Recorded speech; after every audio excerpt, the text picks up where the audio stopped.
Why, hello everybody. Welcome back to the Spencer Talks to Another Human Being on a Mic. To another human being on a mic. Did I just say that twice? Okay, I just did. Hello. Welcome back. Here today with me in the studio. Oh, by the way, I'm DJ Spencer. What's up? Pew pew Pew, pew, pew, pew, pew. pew, pew. Today here with me is a really amazing human being. She is currently transitioning roles and about to head up both social strategy and influencer engagements. Wow. All right.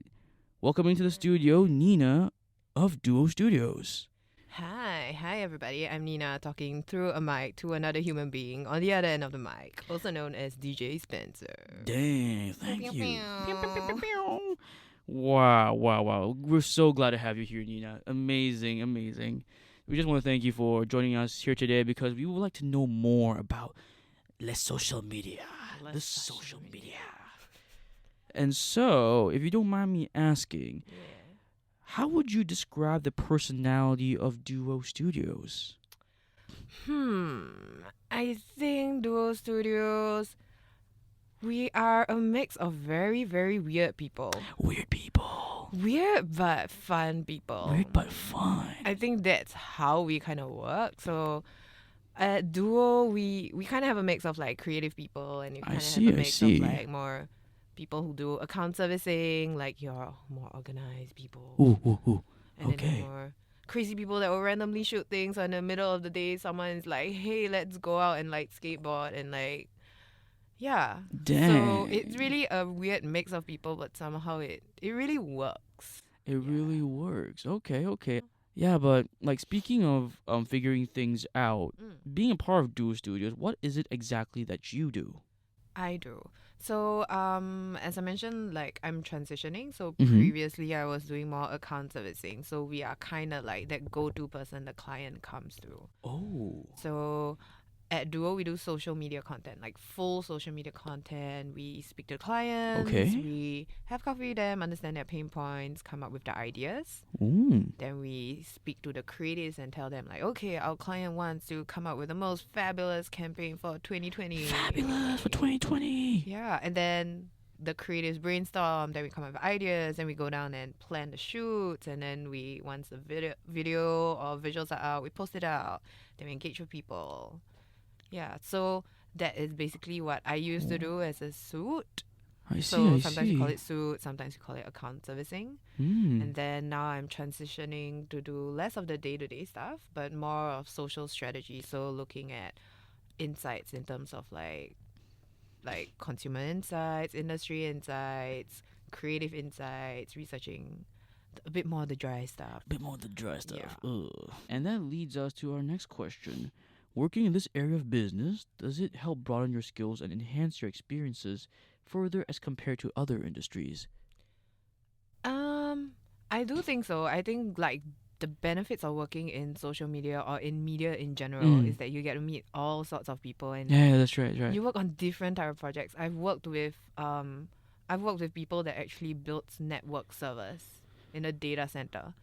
What? And like I'm What? like taking videos of data centers, server racks, and then I've also worked with people who are like chefs. I've also worked with people who are like this lady previously for Airbnb, she actually started out doing all these like she would grind the sambal belacan herself, she would grow the chili, she would go back to Indonesia, and so it's people from all walks of life. And I think learning and broadening perspectives, being in this field actually allows us that opportunity to do so, because like social media is a medium, right? And That's right. something that you get to learn, and it's just depending on your clients, or depending on, even if you don't have clients, it's something you personally want to do.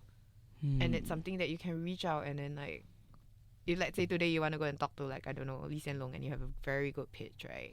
You can go to him and like, hey, I want to like cover this, or like, what's up, but then justify it. So the fact that it's so open also allows us to learn like a lot of things. If I were to be in, let's say, banking, or if I were to be a lawyer, then it's very skill specific. I would learn things, but not in a way that would make me think further in terms of like face value, like this water bottle. Yeah, Like that's in right. social media, you wouldn't take it as like, okay, this water bottle is like 500 ml, I need to sell it, but like how else can I sell it? Like the ridges, the water, where does the water come from? Like, is it more interesting to do a bottle flip challenge or like yeah. Oh man, but yeah, like it's crazy to think. Yeah, speaking of progress, it's crazy to think that in 5 years, Duo Studios has grown so much, and we saw that your company has worked with well-known brands like Disney, PlayStation, and Uniqlo.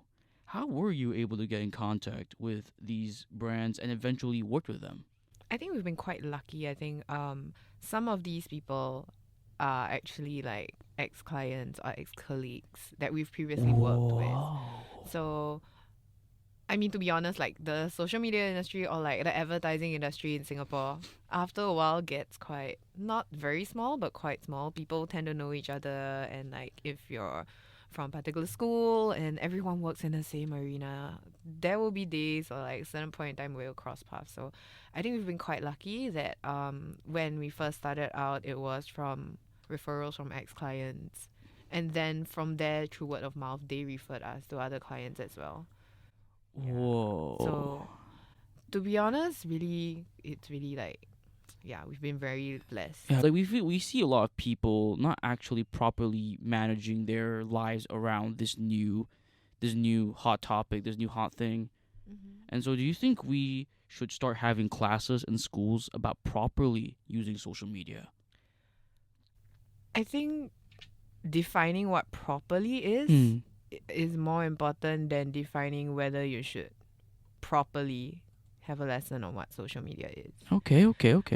Like, I think defining how to properly use social media could mean stuff like how much time do you spend on it, or what do you consume, what do you consciously or subconsciously consume, or what platform should you be consuming. But I think classes, if you want to have classes on it, I think it's more about educating in terms of being aware of what you're consuming. But if an individual decides to consume more or produce more stuff on social, it may not be a bad thing. If someone feels passionate about something and wants to push for a cause and spends like 10 hours on social media, and if there really is an impact on it because of how wide reach social media has, the impact it has, that might be a good thing. That's true. So I think it's more about educating what you can do with social media, the pros and cons, and then letting people just explore. Because even if you do something bad, there are still learnings from it. Yeah, but in terms of how to properly use social media, it's just like, okay, if you really like have school tomorrow, then don't use too much. But it's like your own personal discipline. That's thing. true. Yeah. And so, what would you like to say to the youths out there about managing their time on social media? I think know what you're consuming. Consciously know what you're consuming. I think also because of the way social media is, if you start using something, you get thrown all the ads about it. Yeah, that's right. Personalization. Yeah, and there's no way you can kind of escape it. And I think a lot of times, as much as we don't want to admit it, like it's very easy if we're constantly being ingrained with certain types of visuals and content that we're being fed. It will influence us to a certain extent. So be very conscious about how you spend your time and what you look at. So if I mean generally for myself, I wouldn't want to spend too much time following celebrities unless I have to for work. Yeah. So other than that, it's like, what do you want to enrich yourself with, or what do you want to tarnish your soul with? All right. And so with that being said, do you think people should try to better understand the content that they subscribe to? Yep. For sure. I mean, regardless of whether you're on social media or whatever it is, I think whatever you're consuming, you should understand it.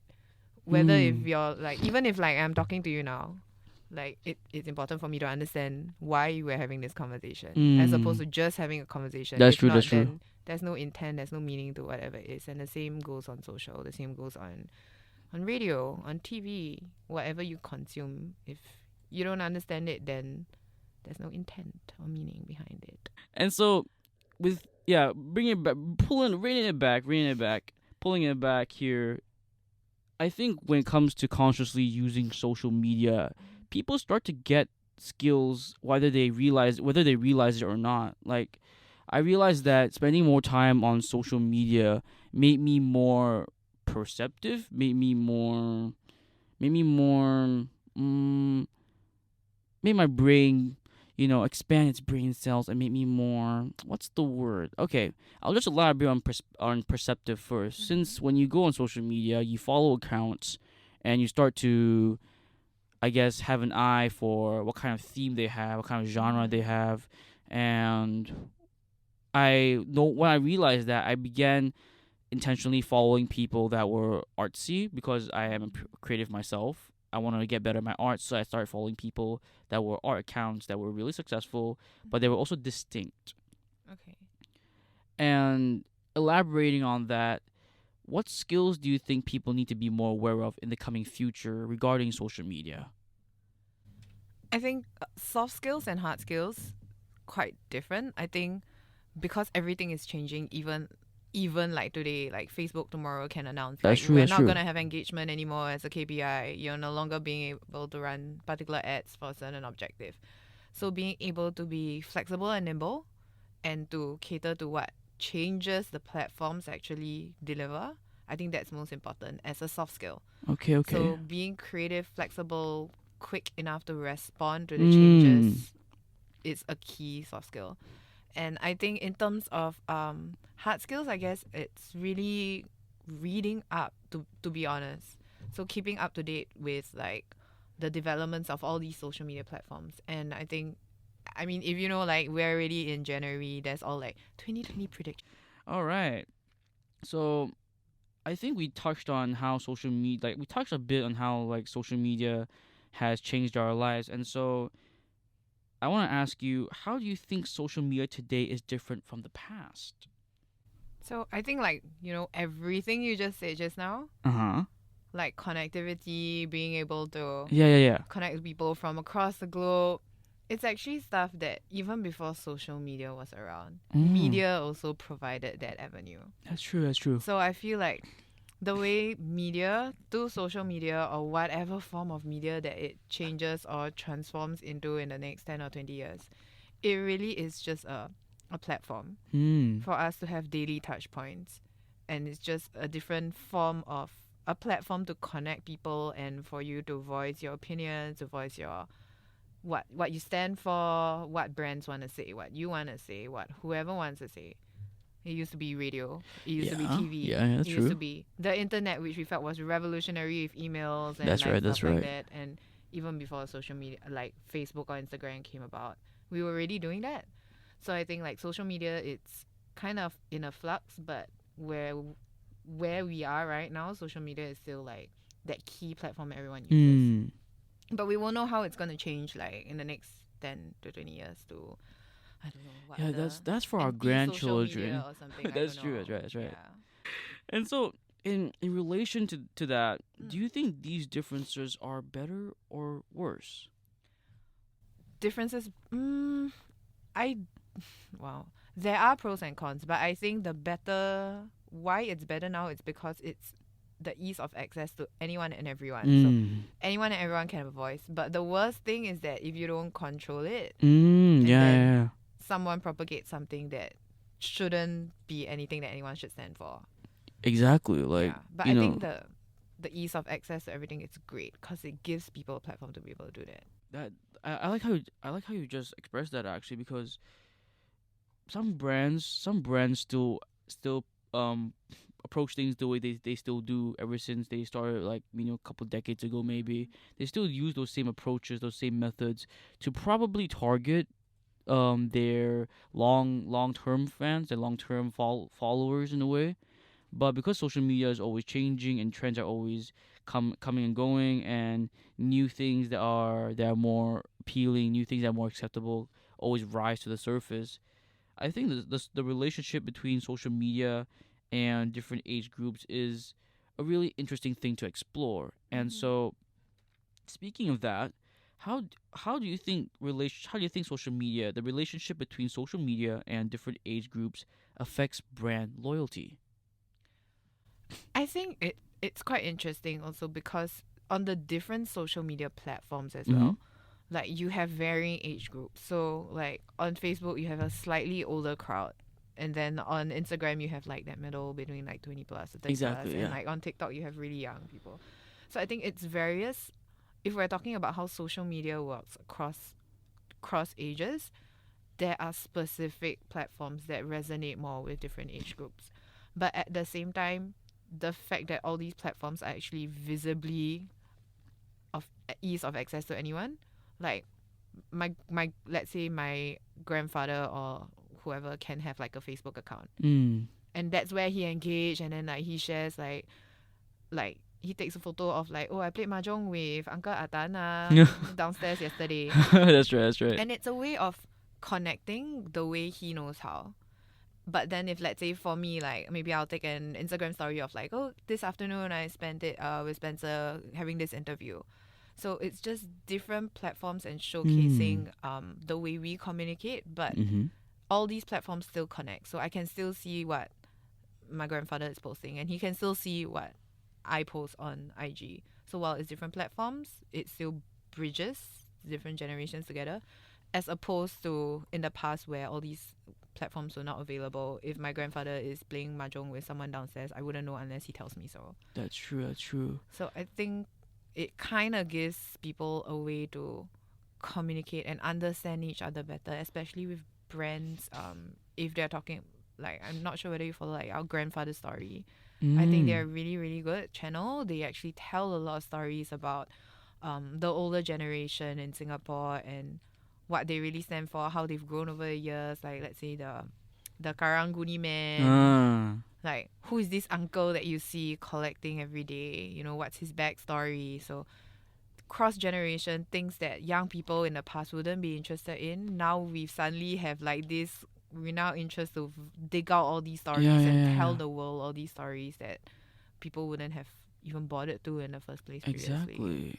I So mean, yeah, I feel it bridges, but more can be done to bridge more can be done to cross ages. bridge. Speaking of endless possibilities and just social media's growth in general, we have to talk about social media's policies Mm-hmm. because I feel like policies regarding social media is actually still up and running. We're still figuring it out, and so I'm pretty sure each country has their own social media policies, like their own sets of social media policies, and I'm really curious as a Singaporean and who's also in media. My thoughts regarding this are: what do you think are the unique significant differences between Singapore's and other countries' social media policies? By social media policies, are you referring to what's being dictated by the social media platforms or by the government? I think more on the platforms and a bit of the government stuff.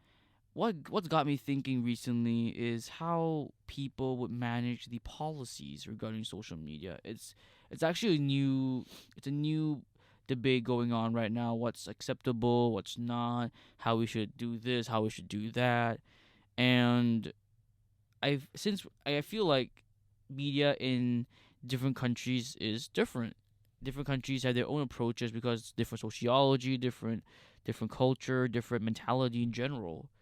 But that brings me to ask, what do you think are the unique slash significant differences between Singapore's and other countries' social media policies? And just to be clear, I think I would like to know more about the less government side of things, So platform the specific platform specific policy. stuff. Okay. Um, I mean, generally for us, we work with Facebook the most. So in Mm. terms of like the social media policies, actually cross countries, there are certain general policies that stand throughout. So for example, if you want to post a before and after photo Mm. and run it as an ad, that's not something that they would allow here because they don't want to talk about and promote negative body image. Mm. So a plastic surgery client would not be able to do a before and after ad. Mm. You can do an organic post, but your ad won't run. All right. Yeah. So and then like stuff like I guess like talking about alcohol. So like if you're promoting drinking, that's not something Singapore would stand for. And if they pick it up in your captions, then Oh. that's something that they might say, okay, this violates this particular policy, and then this ad can't run. So in terms of, I guess in Singapore, the regulations would pretty much tie to what Singapore stands for in terms of like the way you limit drinking, smoking. So I think it's kind of mirrored, but in terms of across different countries, I'm not as well versed in what all the other Mm. countries do, but generally across the board, there are certain broad guidelines that are global as well. Wow. Yeah. Okay. Wow. Thank you so much for being here with us. We Thanks for appreciate every having single me. moment that we spent with you, and we hope that you just we hope Duo Studios prospers beyond our wildest imaginations. We Yay! hope you prosper as an individual. Yeah, yeah, yeah, yeah. Yeah, We yeah, yeah. stand. And yeah, thank you for tuning in, folks. I guess see you next time. Bye. Okay, not to Bye. McDonald's.